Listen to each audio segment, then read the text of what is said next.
അസ്സാം വലൈക്കും വറഹമത്തുള്ള.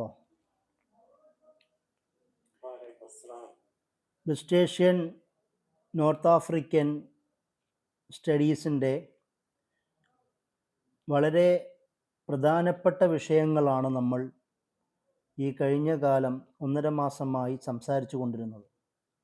അതുകൂടാതെ ഈ വിഷയവുമായി ബന്ധപ്പെട്ട ഡാറ്റ റിഫറൻസ് നമ്മൾ കൈകാര്യം ചെയ്തിട്ടുണ്ട്. അതിൽ നിന്ന് വ്യത്യസ്ത വിഷയങ്ങളിലുള്ള സംസാരങ്ങളും പ്രഭാഷണങ്ങളും നമ്മൾ ക്ലാസ്സുകളിൽ ഷെയർ ചെയ്തിരുന്നു. ഈ വിഷയങ്ങളെയൊക്കെ മുന്നിൽ വെച്ചുകൊണ്ടാണ് നമ്മൾ വെസ്റ്റ് ഏഷ്യൻ നോർത്ത് ആഫ്രിക്കൻ പ്രദേശങ്ങളിലെ അവിടുത്തെ സാമൂഹിക രാഷ്ട്രീയ ചരിത്രവും വർത്തമാനവും പഠിക്കുകയും മനസ്സിലാക്കുകയും വേണ്ടത്. നമ്മളിവിടെ സംസാരിച്ചതും സംസാരിക്കാത്തതുമായ അനവധി വിഷയങ്ങൾ വേറെയുമുണ്ട്. ഈ ഒരു ലോകത്തേക്കുള്ള ഒരു കാൽവെപ്പ് എന്ന നിലയിലാണ് നമ്മളുടെ ഈ കഴിഞ്ഞ 1.5 മാസത്തെ ക്ലാസ്സുകളെയും ചർച്ചകളെയും കാണേണ്ടത്. വെസ്റ്റ് ഏഷ്യ നോർത്ത് ആഫ്രിക്കൻ പ്രദേശങ്ങളിലെ രാഷ്ട്രീയത്തെയും സമൂഹത്തെയും അവിടെയുള്ള എക്സ്റ്റേണലായ വൈദേശിക ഇടപെടലുകളെക്കുറിച്ചൊക്കെ സംസാരിക്കുമ്പോഴും നമ്മുടെ പ്രധാന വിഷയമായി പല ഭാഗങ്ങളിൽ ഊന്നി വന്നത് അത് ഫലസ്തീനിനെ കുറിച്ചുള്ള ചർച്ചകളായിരുന്നു. നമ്മൾ നേരത്തെ പറഞ്ഞു വെച്ചതുപോലെ തന്നെ ഈ ഓൺലൈൻ സമ്മർ സ്കൂൾ ഫലസ്തീനിനെ ഫോക്കസ് ചെയ്തുകൊണ്ട് വെസ്റ്റ് ഏഷ്യൻ നോർത്ത് ആഫ്രിക്കൻ പ്രദേശങ്ങളിൽ ആ വിഷയം ചെലുത്തുന്ന അതിൻ്റെ സംഭവവികാസങ്ങളും അതിൻ്റെ സ്വാധീനവും അത് ഈ വ്യത്യസ്ത മേഖലകളിൽ ഉണ്ടാവുന്ന എഫക്റ്റ് ചെയ്യുന്ന പ്രശ്നങ്ങളെയും അതുപോലെ ഈ പ്രശ്നങ്ങളിൽ ഉണ്ടാവുന്ന മാറ്റങ്ങൾ ഫലസ്തീനിൽ എങ്ങനെ ഭവിക്കുന്നു എന്നൊക്കെയായിരുന്നു നമ്മൾ വിശദമായി ചർച്ച ചെയ്തത്. നമുക്ക് മനസ്സിലായതുപോലെ തന്നെ വെസ്റ്റ് ഏഷ്യൻ നോർത്ത് ആഫ്രിക്കൻ പ്രദേശങ്ങളിലെ ഏറ്റവും സുപ്രധാനമായ നിർണായകമായ ഒരു ടോപ്പിക് തന്നെയാണ് ഫലസ്തീൻ.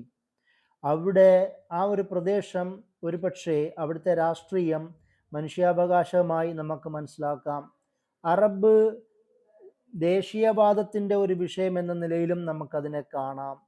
അതിൻ്റെ കൂടെ റീജിയണൽ പൊളിറ്റിക്സിൻ്റെ ഗതിവിഗതികളെ നിയന്ത്രിക്കുന്ന ഒരു രാഷ്ട്രീയ ചർച്ച, സാമൂഹിക ചർച്ച, ഒരു ജനവിഭാഗത്തിൻ്റെ ചർച്ച എന്ന നിലയിൽ നമുക്ക് കാണാം. അതുപോലെ തന്നെ പ്രവാസം എന്ന ഏറ്റവും ഭയാനകരമായ ഒരു വിഷയം അത് ഏറ്റുവാങ്ങേണ്ടി വന്ന, അതിൻ്റെ പേരിൽ പീഡനം അനുഭവിക്കേണ്ടി വന്ന ഫലസ്തീനി ജനതയുടെ ചരിത്രവും നമ്മൾ അതിൽ സംസാരിച്ചിരുന്നു. ഡെമോഗ്രഫി, ഒരു ജനതയുടെ അവരുടെ അവകാശം, അവരുടെ പോരാട്ടം, അവരുടെ ജനനം, അവരുടെ അതിജീവനവുമായി ബന്ധപ്പെട്ട ഡെമോഗ്രഫിയെ കുറിച്ചുള്ള വിശദീകരണങ്ങളും, അതായത് ഫലസ്തീനെ തന്നെ കേന്ദ്രീകരിച്ചുള്ള വിശദീകരണങ്ങളും നമ്മുടെ പല പ്രഭാഷണങ്ങളിലും ക്ലാസ്സുകളിലും അത് കടന്നു വന്നിട്ടുണ്ട്. അതിൻ്റെ കൂടെ തന്നെ എങ്ങനെയാണ് ഓരോ സ്റ്റേറ്റുകളും സ്വതന്ത്രമായി ജീവിക്കുന്നത്, അതായത് ഇറാഖ്, അവിടെ ഖത്തറിനെ പോലുള്ള ഒരു സ്റ്റേറ്റ്, ഒരു ഏറ്റവും ചെറിയ ഒരു GCC നാടെന്ന നിലയിൽ അവർ ഏതൊക്കെ തരത്തിലാണ് അവരുടെ രാഷ്ട്രീയ തീരുമാനങ്ങൾ എടുക്കുന്നത്, വൈദേശിക നയങ്ങൾ എങ്ങനെയാണ് എന്നൊക്കെ നമ്മൾ സംസാരിച്ചിരുന്നു. അമേരിക്കയുടെയും ഇസ്രായേലിൻ്റെയും അവരുടെ സിൽബന്ധികളായ പല GCC രാഷ്ട്രങ്ങളുടെയും നിർബന്ധവും സമ്മർദ്ദങ്ങളെയും അവഗണിച്ചുകൊണ്ട് ഖത്തർ പോലൊരു രാഷ്ട്രം എങ്ങനെയാണ് നെഞ്ചുയർത്തി നിൽക്കുന്നതൊക്കെയും നമ്മൾ കൈകാര്യം ചെയ്തിട്ടുണ്ട്.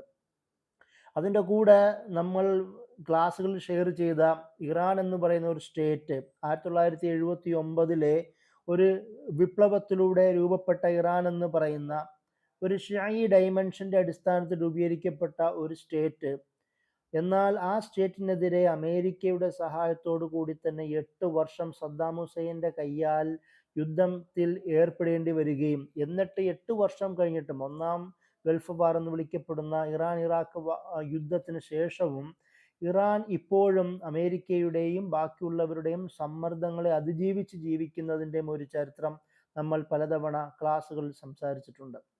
അതിൻ്റെ കൂടെ തന്നെ ഈ പ്രദേശങ്ങളിലുണ്ടായ പലതരം വിപ്ലവങ്ങൾ, അത് പഴയകാല 800കളുടെ തുടക്കത്തിലോ അവിടെയുള്ള ഉറാബി വിപ്ലവം മുതൽ പിന്നീട് ഇങ്ങോട്ട് അറബ് സ്പ്രിങ്ങിൻ്റെയും അതിനുശേഷം നടന്ന പല ചർച്ചകളും നമ്മൾ ഈ വിഷയത്തിൽ ഉൾക്കൊള്ളിച്ചിട്ടുണ്ട്. ആ വിഷയം ഉൾക്കൊള്ളിച്ചതിൻ്റെ പ്രധാന ലക്ഷ്യം തന്നെ ഈ അറബ് ജനത എന്നത് അഭിപ്രായമില്ലാത്ത, അവകാശബോധമില്ലാത്ത, സ്വാതന്ത്ര്യദാഹമില്ലാത്ത, അടിമത്തം മാത്രം ആഗ്രഹിക്കുന്ന, ഭരണകൂടത്തിന് വിനീത വിധേയരായി ജീവിക്കുന്ന ഒരു സമൂഹം അല്ലെങ്കിൽ ഒരു ജനവിഭാഗം, ഒരു പ്രദേശം എന്ന ഓറിയന്റലിസ്റ്റിക് കാഴ്ചപ്പാടിനെയോ അല്ലെങ്കിൽ വൈദേശിക, പ്രത്യേകിച്ച് അമേരിക്കൻ ഇസ്രായേലി കാഴ്ചപ്പാടിനെ തിരുത്തുവാൻ ഈ ജനതയ്ക്ക്, ഈ പ്രദേശത്തിലെ ജനതയ്ക്ക് സാധിക്കും എന്നതിൻ്റെ ഉദാഹരണം എന്ന നിലയിലാണ് നമ്മൾ അവിടുത്തെ പ്രക്ഷോഭങ്ങളെയും റെബല്യനെയും റവല്യൂഷനെയും അവിടെ നടന്ന അറബ് സ്പ്രിങ്ങിൻ്റെ പശ്ചാത്തലത്തിൽ സംസാരിച്ചത്. അതായത് ഈ ജനതയ്ക്ക് സ്വതന്ത്രമായി ചിന്തിക്കാനും പ്രതിഷേധിക്കുവാനും പ്രക്ഷോഭം നടത്തുവാനും മാറ്റങ്ങൾ ഉണ്ടാക്കുവാനും പോലും സാധിക്കുന്ന ഒരു ജനതയാണ് എന്ന് ആ ജനത കാണിച്ചു തന്നു എന്നും നമ്മൾ ക്ലാസ്സുകളിൽ സംസാരിച്ചിരുന്നു. അതിൻ്റെ കൂടെ തന്നെ ഈ വിഷയവുമായി ബന്ധപ്പെട്ട് നമ്മൾ മറ്റു പല വിഷയങ്ങളും, അത് ഫലസ്തീനുമായി കേന്ദ്രീകരിച്ചത് കൊണ്ട് തന്നെ വ്യത്യസ്ത വിഷയങ്ങൾ സംസാരിച്ചു. അവിടുത്തെ ജിയോ പൊളിറ്റിക്സിനെ കുറിച്ച് സംസാരിച്ചു.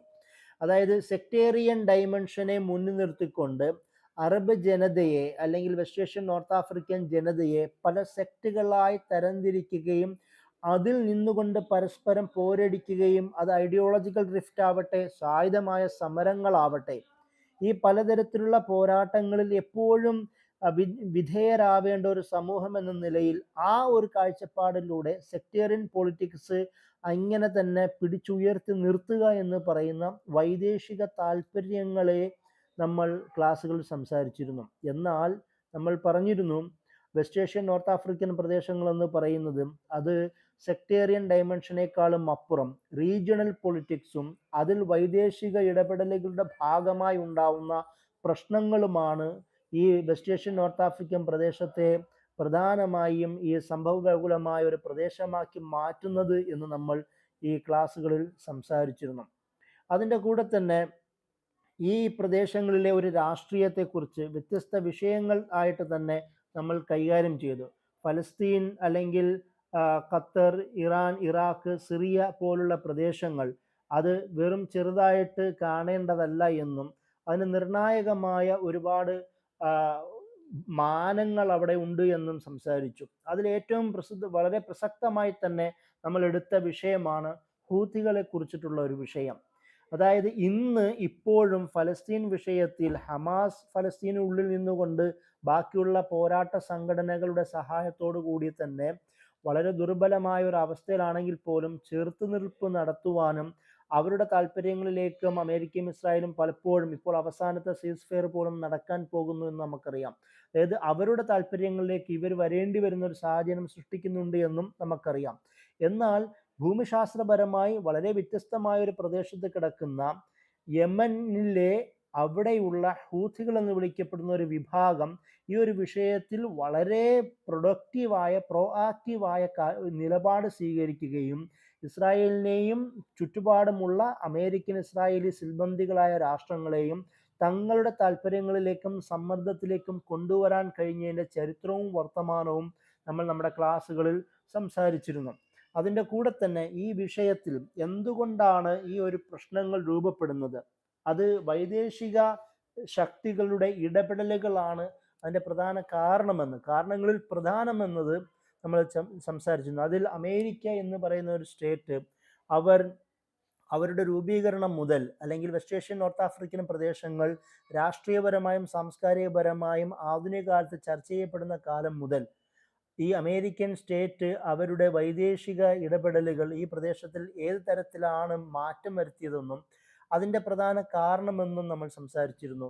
അമേരിക്ക അവരെപ്പോഴും ചെലുത്തുന്ന ഒരു പ്രധാനപ്പെട്ട ലക്ഷ്യം അവരുടെ താല്പര്യങ്ങൾക്ക് വിരുദ്ധമായ ശക്തികളെ അത് ഇല്ലാതാക്കാൻ ശ്രമിക്കുമെന്നും അവരുടെ താല്പര്യങ്ങൾക്ക് അനുഗുണമായ പ്രാദേശിക ശക്തികളെ, സിൽബന്ധികളെ വീണ്ടും ഉണ്ടാക്കുവാനും നിർമ്മിക്കുവാനും ശ്രമിക്കുമെന്നും നമ്മൾ സംസാരിച്ചിരുന്നു.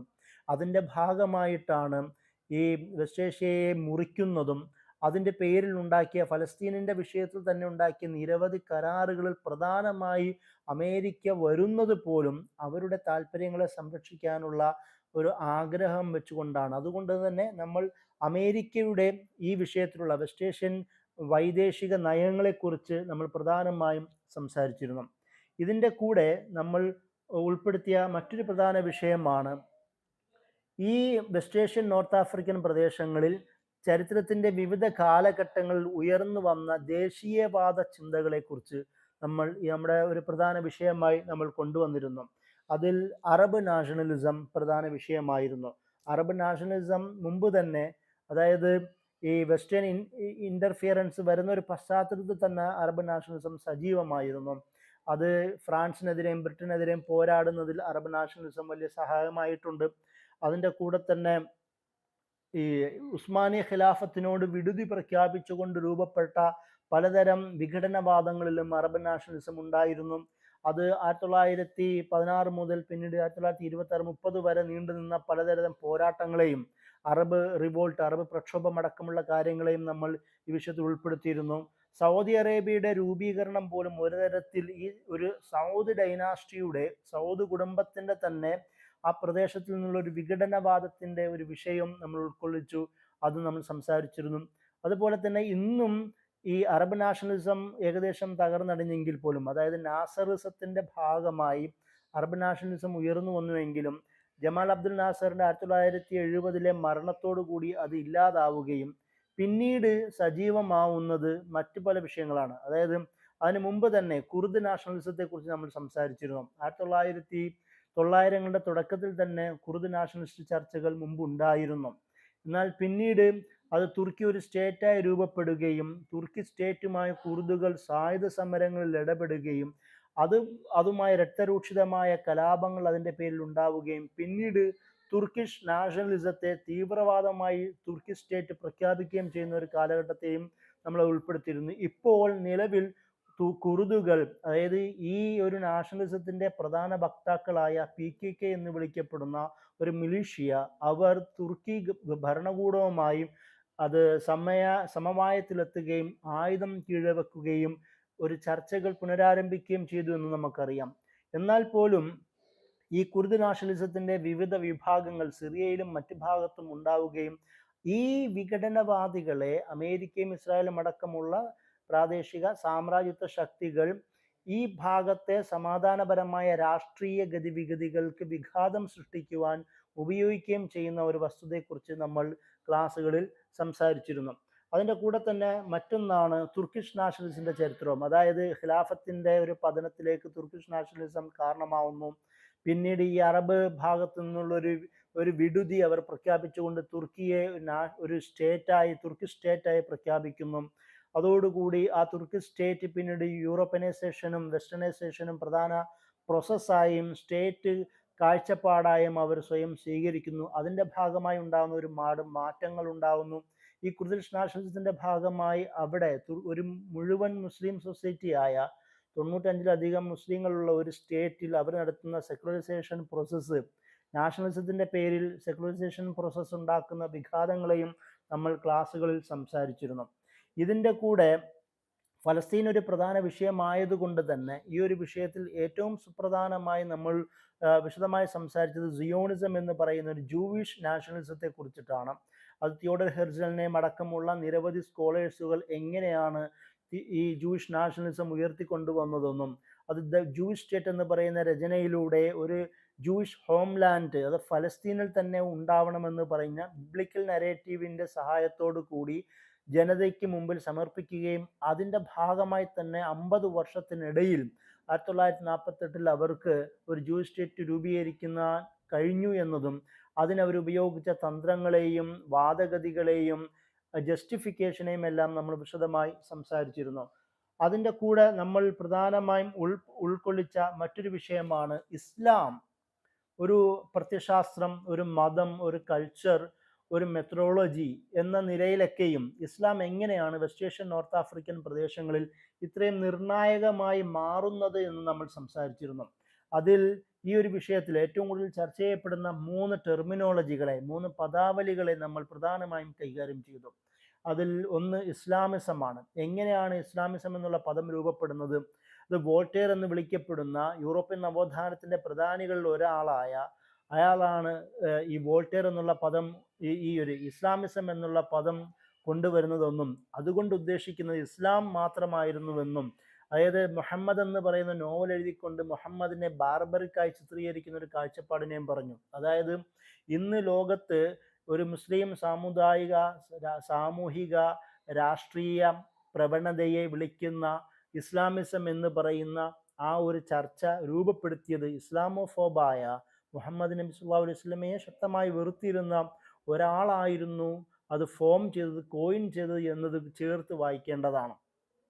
അതുകൊണ്ട് തന്നെ ഇസ്ലാമിസം എന്നുള്ള പദത്തിന് ഈ തരത്തിലുള്ള വയലൻ്റായ, അത് ഒരു സാമൂഹ്യ വിരുദ്ധമായ, ഒരു പവർ ടേസ്റ്റ്, രാഷ്ട്രീയാധികാരം കൊതിക്കുന്ന ഒരു ജനവിഭാഗത്തിൻ്റെ, സ്ത്രീ വിരുദ്ധരായ, വെസ്റ്റ് വിരുദ്ധരായ, ആൻറ്റി സെമിറ്റിക്കായ, പ്രോഗ്രസ് വിരുദ്ധരായ, പക്ക അൾട്രാ ഒരു വയലൻ്റായ ഒരു വിഭാഗത്തിനെ സൂചിപ്പിക്കുന്ന പദമായി അത് മാറി എന്നതിനെയും കുറിച്ച് നമ്മളത് വിശദമായി സംസാരിച്ചിരുന്നു. അപ്പോൾ ആ പദത്തിൻ്റെ ഒരു ജീനിയോള്, ആ പദത്തിൻ്റെ ഒരു ഇവല്യൂഷനെ കുറിച്ചും നമ്മൾ വിശദമായി സംസാരിച്ചു. അതിൻ്റെ കൂടെ തന്നെ പാൻ ഇസ്ലാമിസം എന്ന് പറയുന്ന പദം രൂപപ്പെടുന്നതും ആ പാൻ ഇസ്ലാമിസം എന്ന പദത്തിൻ്റെ ഭാഗമായി അതിലെന്തൊക്കെയാണ് ചർച്ച വന്നതെന്നും പാൻ ഇസ്ലാമിസം അതെങ്ങനെയാണ് ഉസ്മാനിയ ഖിലാഫത്തിൻ്റെ കാലഘട്ടത്തിൽ അത് ഉപയോഗിക്കപ്പെട്ടതെന്നും സുൽത്താൻ അബ്ദുൽ ഹമീദ് സെക്കൻഡും മുഹമ്മദ് അബ്ദും ജമാലുദ്ദീൻ അഫ്ഗാനിയും റഷീദ് റിളയെ പോലുള്ള പണ്ഡിതന്മാരും നമ്മുടെ സ്വന്തം മമ്പുറം തങ്ങൾ പോലുള്ള പണ്ഡിതന്മാരുമെല്ലാം പാൻ ഇസ്ലാമിക് എന്ന് പറയുന്ന ഒരു ആശയത്തിൻ്റെ പ്രതിനിധികളായി എങ്ങനെ മാറിയെന്നും നമ്മുടെ വിഷയത്തിൽ വിശദമായി സംസാരിച്ചിരുന്നു. അതുപോലെ തന്നെ ഇസ്ലാമിക ലോകത്തെ ഏറ്റവും സുപ്രധാനമായ ഒരു മെത്തഡോളജി എന്ന നിലയിൽ സലഫിയ എന്ന വിഷയത്തെയും വിശദമായി തന്നെ നമ്മൾ സംസാരിച്ചു. അതായത് ഈജിപ്ഷ്യൻ സലഫിസം, സലഫിയ തൻവീരിയ, എൻലൈറ്റൻമെൻറ്റ് സൂഫീസ് സലഫീസ് എന്ന് വിളിക്കപ്പെടുന്ന ഈജിപ്ഷ്യൻ സലഫിസത്തെക്കുറിച്ചും അതുപോലെ തന്നെ സൗദി അറേബ്യയുടെ ഒഫീഷ്യൽ ഉലമാക്കളെക്കുറിച്ചും, എന്നാൽ ആ ഒഫീഷ്യൽ ഉലമാക്കൾക്ക് റിബലായി നിൽക്കുന്ന സഹ്വ ഇസ്ലാമിയ അല്ലെങ്കിൽ സഹ്വ സലഫിയ എന്ന് വിളിക്കപ്പെടുന്ന ഷെയ്ഖ് മുഹമ്മദ് ഖുത്തുബിൻ്റെ അനുയായി ബന്ധത്തിൽ അവരാൽ രൂപപ്പെടുത്തിയ സഹ്വ സലഫി അല്ലെങ്കിൽ സഹ്വ ഇസ്ലാമി എന്ന് പറയുന്ന വ്യതിരിക്തമായ സലഫി ഗ്രൂപ്പിനെ കുറിച്ചും അതെങ്ങനെയാണ് നമ്മുടെ ഇന്ത്യയിലും പ്രത്യേകിച്ച് കേരളത്തിലും വിവിധ കാലഘട്ടങ്ങളിൽ ഇൻഫ്ലുവൻസ് ചെലുത്തിയതെന്നും അവരുടെ ആശയധാരകളെയും വ്യത്യാസങ്ങളെയും മെത്തഡോളജികളെയും നമ്മൾ വിശദമായി ഈ ഒരു ക്ലാസ്സുകളിൽ സംസാരിച്ചിരുന്നു. അതിൻ്റെ കൂടെ ലബനാൻ എന്ന ഒരു വളരെ സുപ്രധാനമായ, ലവാൻത്തിലെ അല്ലെങ്കിൽ ഷാമിലെ ഏറ്റവും സുപ്രധാനമായ സ്റ്റേറ്റുകളിലൊന്നായ ലബനാനിനെ കുറിച്ചും നമ്മൾ വിശദമായിട്ടാണ് കൈകാര്യം ചെയ്തത്. ഒരു മുമ്പ് കാലങ്ങളിൽ ഗ്രീക്കിൻ്റെ അധികാരത്തിൽ നിന്ന് മാറി അല്ലെങ്കിൽ ഇടക്കാലത്ത് അത് പേർഷ്യൻ സാമ്രാജ്യത്തിൻ്റെ കീഴിൽ വരികയും അതിനുശേഷം ഇസ്ലാമിൻ്റെ ഖിലാഫത്തിൻ്റെ കാലത്തിൽ ഉമർ അള്ളാഹുവിൻ്റെ കീഴിൽ, ഭരണത്തിൻ്റെ കീഴിൽ അത് ഖിലാഫത്തിൻ്റെ ഭാഗമായി ചേരുകയും പിന്നീട് അവിടെ നിന്ന് ഇങ്ങോട്ട് പലതവണ മുസ്ലിങ്ങൾ ഭരിക്കുകയും ചെയ്യുന്ന, പിന്നെ അതിനുശേഷം അവസാനം ഫ്രഞ്ച് മാൻഡേറ്റ് എന്ന പേരിൽ ഫ്രഞ്ചുകാർ ഭരിക്കുന്ന ഒരു പ്രദേശമായി മാറിയെന്നും പിന്നീട് 1943 പിന്നീട് 1946 പൂർണ്ണമായ ഒരു സ്വതന്ത്ര രാഷ്ട്രമായി രൂപപ്പെട്ടതിൻ്റെ ചരിത്രവും അതിപ്പോൾ ഫലസ്തീനിലും സിറിയൻ വിഷയങ്ങളിലും ചെലുത്തുന്ന നിർണായകമായ സ്ഥാനത്തെയും സ്വാധീനത്തെയും ഈ ചുറ്റുപാടുള്ള രാഷ്ട്രീയം ലബനാനിൽ ഉണ്ടാക്കുന്ന പ്രശ്നത്തെക്കുറിച്ചും അതിൻ്റെ കൂടെ ലബനാനിൽ ഒരു പാരാ മിലിറ്ററി അല്ലെങ്കിൽ പാരാ ഗവർണൻസ് എന്ന രീതിയിൽ ഈ ഫലസ്തീൻ വിഷയത്തെ നിർണായകമായി സ്വാധീനിക്കുന്ന ഹിസ്ബുള്ള എന്ന് വിളിക്കപ്പെടുന്ന രാഷ്ട്രീയ മിലിറ്ററി സംഘടനയെക്കുറിച്ചും നമ്മൾ ലബനാൻ്റെ വിഷയത്തിൽ വിശദമായി തന്നെയാണ് സംസാരിച്ചത്. അതിൻ്റെ കൂടെ നമ്മൾ ഈ ഫലസ്തീൻ വിഷയത്തിലെ ഇസ്ലാമിക പണ്ഡിതന്മാർ എങ്ങനെയാണ് അത് കാണുന്നത്, അതിൽ പ്രധാനമായും 3 പേരെ, അതിലൊന്ന് ഷെയ്ഖ് ഹസനുൽ ബന്ന, രണ്ടാമത് മൗലാന മൗദൂദി, 3 റൂഹുല്ല ആയത്തുള്ള ഖുമൈനി എന്ന് വിളിക്കപ്പെടുന്ന 3 പേർ 3 പ്രദേശങ്ങളിൽ വ്യത്യസ്തമായ തരത്തിൽ ഒരു റെവല്യൂഷൻ സൃഷ്ടിക്കാൻ കഴിഞ്ഞ, ഭൗതികമായും അല്ലെങ്കിൽ രാഷ്ട്രീയപരമായും തന്നെ മാറ്റങ്ങൾ സൃഷ്ടിക്കാൻ കഴിഞ്ഞ 3 പേർ. അതിലൊന്ന് ഷെയ്ഖ് ഹസനുൽ ബന്നയാണ്. അദ്ദേഹം ശാരീരികമായി തന്നെ ജിഹാദിൽ ഏർപ്പെടുകയും 10,000-ഓളം ഇഖ്വാനികളെ ഫലസ്തീൻ ജിഹാദിന് സമർപ്പിക്കുകയും ചെയ്ത, ഫലസ്തീൻ്റെ വിഷയം അത് മുസ്ലിം സമൂഹത്തിൻ്റെ വിജയത്തിന് പ്രധാന കാരണമാകുമെന്ന് വിശ്വസിക്കുകയും പഠിപ്പിക്കുകയും ചെയ്ത അദ്ദേഹത്തിൻ്റെ അനുയായി വൃന്ദമാണ് ഇന്ന് ഹമാസ് ഒന്നും അല്ലെങ്കിൽ മറ്റു പല ഭാഗങ്ങളിലും ഇസ്രായേലി വിരുദ്ധ പോരാട്ടങ്ങൾക്ക് നേതൃത്വം കൊടുക്കുന്നതെന്നും നമ്മൾ പഠിച്ചിരുന്നു. അതിൻ്റെ കൂടെ തന്നെ മൗലാന മൗദൂദി ഇന്ന് ഇന്ത്യൻ സബ് കോണ്ടിനെൻറ്റിൽ അല്ലെങ്കിൽ സൗത്ത് ഏഷ്യയിൽ ഫലസ്തീൻ എന്ന് പറയുന്ന ഒരു വിഷയത്തെ കത്തിച്ചു നിർത്തുകയും അത് മുസ്ലിം സമൂഹത്തിൻ്റെ പ്രധാന വിഷയമാക്കി മനസ്സിലാക്കി കൊടുക്കുകയും ഫലസ്തീൻ വിഷയം എന്ന് പറയുന്നത് ഒരു ഇസ്ലാമിക് കോസ്, ഇസ്ലാമിക് വിഷയമാക്കി മനസ്സിലാക്കണമെന്നും ഇസ്ലാമിൻ്റെ നവോത്ഥാനത്തിന് ഫലസ്തീൻ അടിയാധാരമായി മാറുന്നുവെന്ന് മൗലാന മൗദൂദിയുടെ പല രചനകളിലൂടെയും ചിന്തകളിലൂടെയും നമ്മൾ ഇവിടെ പരാമർശിച്ചുകൊണ്ട് സംസാരിക്കുകയുണ്ടായി. അതിൻ്റെ കൂടെയാണ് ആയത്തുള്ള റൂഹുള്ള ഖുമൈനി എന്ന് ആധുനിക ഇറാൻ്റെ ഇസ്ലാമിക് റിപ്പബ്ലിക് ഓഫ് ഇറാൻ്റെ സ്ഥാപകനായ ഇമാം ഖുമൈനിയുടെ കാഴ്ചപ്പാടുകൾ. ആദ്യത്തെ 2 പേർ സുന്നി വിഭാഗത്തിൽപ്പെടുന്നവരാണെങ്കിൽ ഇമാം ഖുമൈനി ഷിയായി വിഭാഗത്തിൽ വന്ന ആ ഒരു കാഴ്ചപ്പാടിലൂടെ ഒരു സ്റ്റേറ്റ് രൂപീകരിച്ച പണ്ഡിതനാണ്. അദ്ദേഹത്തിൻ്റെ ചിന്തകളിലും പ്രധാനമായും തന്നെ ഇസ്രായേലി വിരുദ്ധമായ, അമേരിക്കൻ വിരുദ്ധമായ കാഴ്ചപ്പാടുകൾ തന്നെയായിരുന്നു. കാരണം ഇസ്ലാമിക് റിപ്പബ്ലിക് ഓഫ് ഇറാൻ എന്ന് പറയുന്ന സ്റ്റേറ്റിൻ്റെ രൂപീകരണം പോലും അമേരിക്കൻ ഇസ്രായേലി താല്പര്യങ്ങൾക്ക് വിരുദ്ധമായിട്ടാണ്. അതുകൊണ്ട് തന്നെയാണ് അവരുടെ മുദ്രാവാക്യങ്ങളിൽ ഷൈത്താനുൽ അക്ബർ എന്ന രീതിയിൽ അമേരിക്കയും ഇസ്രായേലിനെയും ചേർത്തുകൊണ്ട് ശപിക്കുന്ന, അവർക്കെതിരെ പ്രൊട്ടസ്റ്റ് നടത്തുന്ന നിരവധി മുദ്രാവാക്യങ്ങളിലൂടെയാണ് എല്ലാ ഇറാനിൻ്റെ സ്വാതന്ത്ര്യ ദിനവും കടന്നു പോകുന്നത്. അതുകൊണ്ട് ഇപ്പോൾ പോലും അമേരിക്കയുടെയും ഇസ്രായേലിൻ്റെയും താല്പര്യങ്ങൾക്ക് വിരുദ്ധമായി തന്നെ ഹിസ്ബുള്ളയെയും ഹൂത്തികളെയും ഹമാസിനെയും ഈ പോരാട്ടങ്ങൾ ചേർന്ന് നിൽക്കുന്നവരെയും സഹായിക്കുന്ന ഒരു സ്റ്റേറ്റ് എന്ന നിലയിൽ ഇറാൻ മാറിയതിൻ്റെ പ്രധാനപ്പെട്ട കാരണം അത് ആയത്തുള്ള റൂഹുള്ള ഖുമൈനിയുടെ ചിന്തയുടെ സ്വാധീനവും അതിൻ്റെ ഇംപ്ലിമെൻറ്റേഷനുമാണ് എന്ന് നമ്മൾ പ്രത്യേകം മനസ്സിലാക്കേണ്ടതുണ്ട്.